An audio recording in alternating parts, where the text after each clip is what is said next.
example of how society is, or, he's a hero or any of these things. It's not the right approach. You have to take a step back and see, how did we get here? Why did we get here? And kind of work your way through it. And that's all I'm going to say about it. It's, I wasn't there, and the facts and circumstances are quite difficult. And there's a lot of moving pieces to this entire conversation. And vast majority of people who are consuming the narrative, whether it be from the right-wing media or the mainstream media, they just simply don't have the right facts and the right perspective in this matter. It's more of a meta problem of, why does society allow these types of things to happen? And there's a lot of blame to go all around, from Kyle himself to his parents, to the media, to the prosecutor, and others.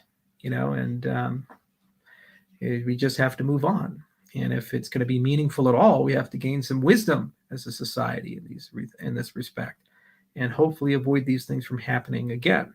Or we can just get really angry and just say overreactionary things and believe America is a horrible country, or rah rah, and then we'll just keep digging deeper, and more and more of these incidents will happen, and less justice will occur.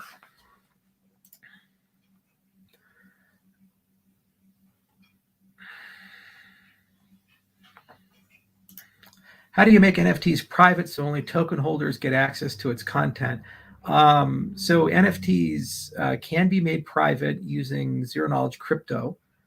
So there's a naive way to do it, the Wu-Tang Gang way, where you have a private album or a private thing, and you privately share it with people. You can store the IP in a trusted enclave that can only be accessed in a certain way, or it can use some sort of clever MPC or zero-knowledge stuff. And that's kind of the next generation of NFTs. So that'll come in the next 24 months, I think.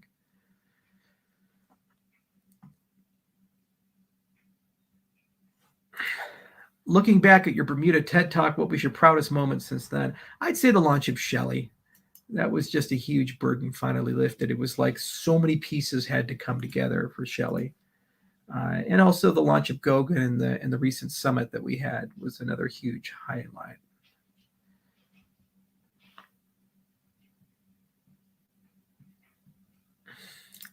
I'm building a metaverse. When is mainnet out? It's out. It's out. This is what I'm talking about.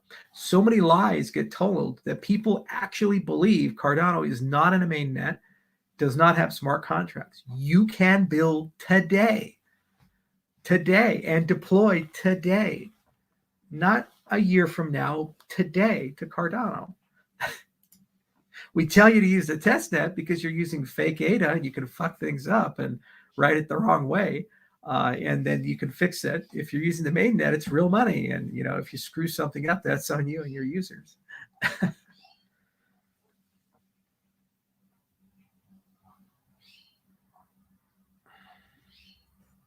There's another common misconception. Why does Michael Novogratz hate Cardano? I don't think he hates Cardano. I don't think he hates anything in this space.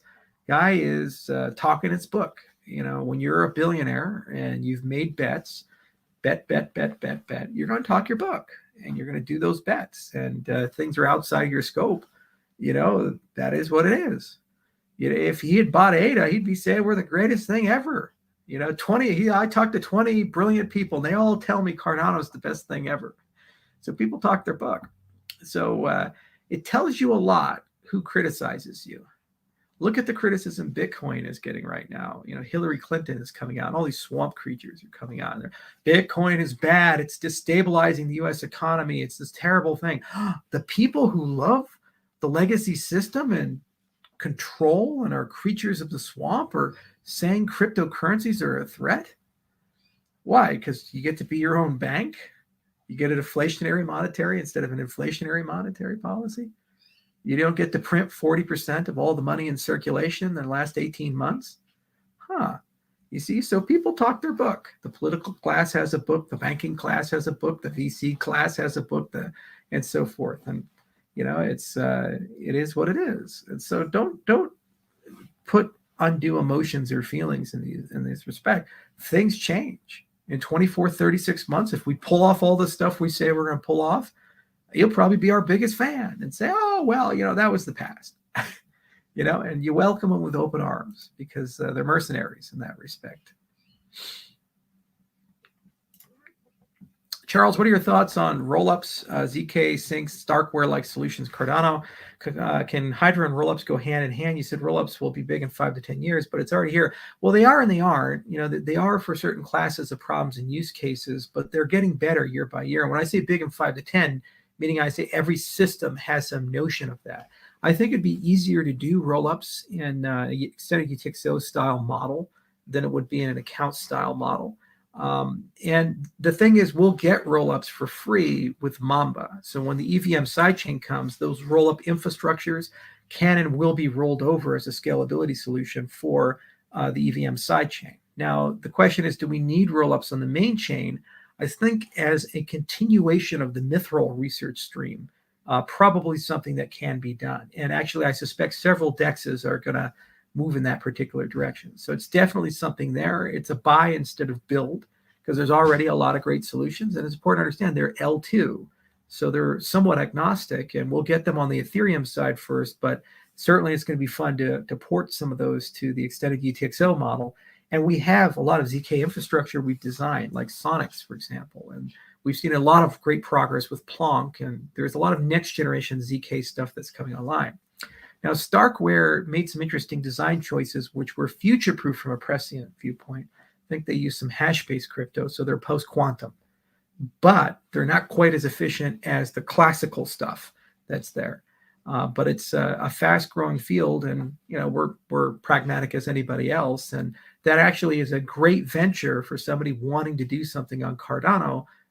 Catalyst funds will be made available, and I suspect there's probably going to be a roll-up round that occurs, or a ZK round that occurs, and we'll see a whole wave of ZK companies come in. I think we're actually one of the best positioned of the ventures in the crypto space to pursue this because we have the closest connection to academia and to contractors that implement cryptographic algorithms.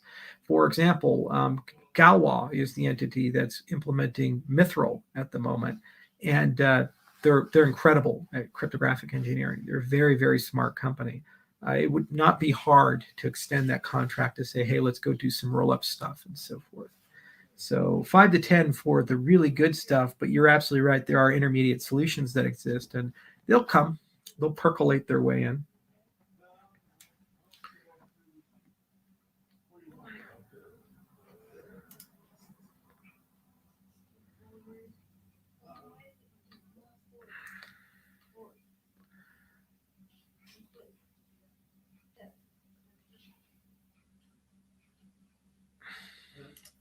How is privacy on Cardano? So one area I really think would be cool to improve is introducing proxy keys.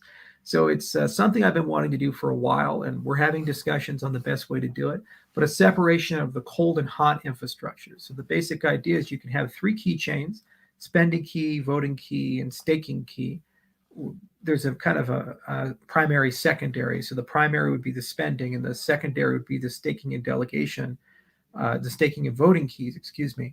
And you could either directly delegate with them, or what you can do is you can create a new keychain that's just a staking key and a voting key, and we can call those proxy keys. And the idea is that you would sign a transaction that would enable those keys to act on behalf of the original keychain. Now, the advantage here is that the proxy keys could live on the hot wallet, so Daedalus, Yoroi, and so forth. And then your main keychain could be on your cold infrastructure, a paper wallet, hardware wallet. That's kind of the naive way of doing things. But that connection between the proxy keys and the main keychain, you may be able to use a snark in that connection. And if that's the case, then what would happen is that privacy only goes in one direction. I should say transparency only goes in one direction. So the proxy keys to the main keychain, you wouldn't be able to connect them. So that's a private system, private delegation, private voting. But then on the main chain, you can see in the other direction transparent. So you can identify the proxy keys. So your wallet would show you your preferences, but the other way it's confidential. So I think that's probably the best way of introducing something. And then actually that primitive could be reused for transactional privacy as well. But there are more regulatory questions that we'd have to think carefully about. and probably metadata would be enough to get it there with encrypted DIDs or something like that. But yeah, that's definitely something we're looking into. It'll have to come a little later down the roadmap, so second half of 2022 likely, because there's so much to do in the first two major releases. But it's definitely something that we're looking for a protocol for that makes sense. The other problem with these things is that they tend to introduce a lot of bloat to the system, and that's not where you'd want to be. So we have to be very careful.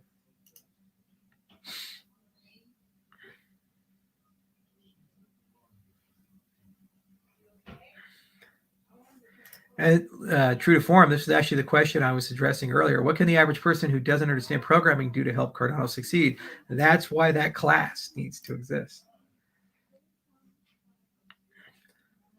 Okay. And this is the wrong thinking. Hydra release date. You see, everybody's just looking for this, like, this date, boom, it's done, it's over. It gets released iteratively. You have the head, and then you need routing and head and tail and this and that and this, and you gradually iterate and you run it first on the test net. Transactions are going through it, stuff is happening. And then after you've done that, people start building dApps connected to it, and then you just gradually see it roll out. That's how you do these things. But this guy wants this date, this date. It's not how it works. It's not how it works for any of this.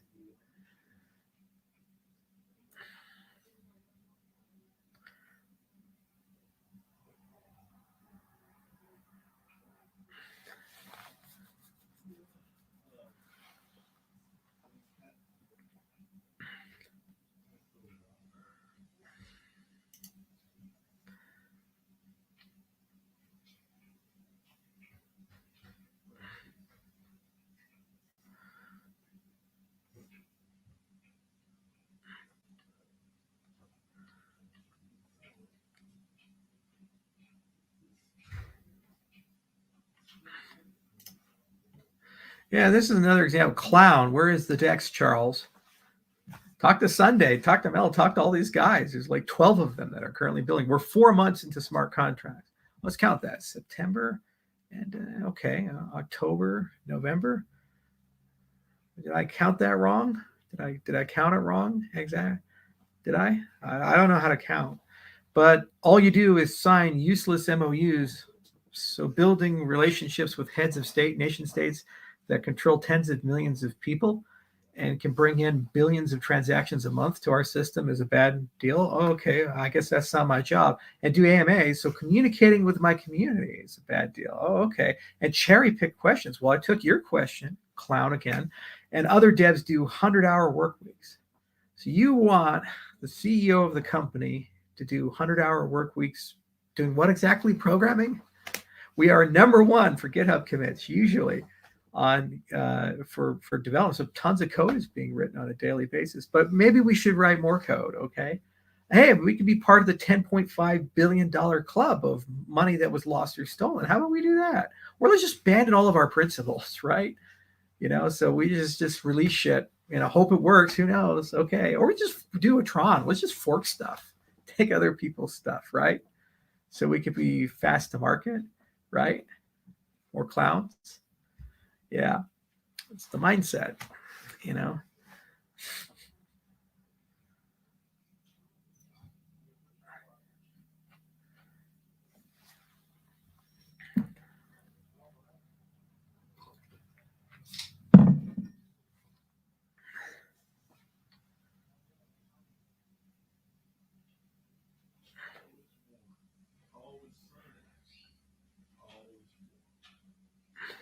Hosky.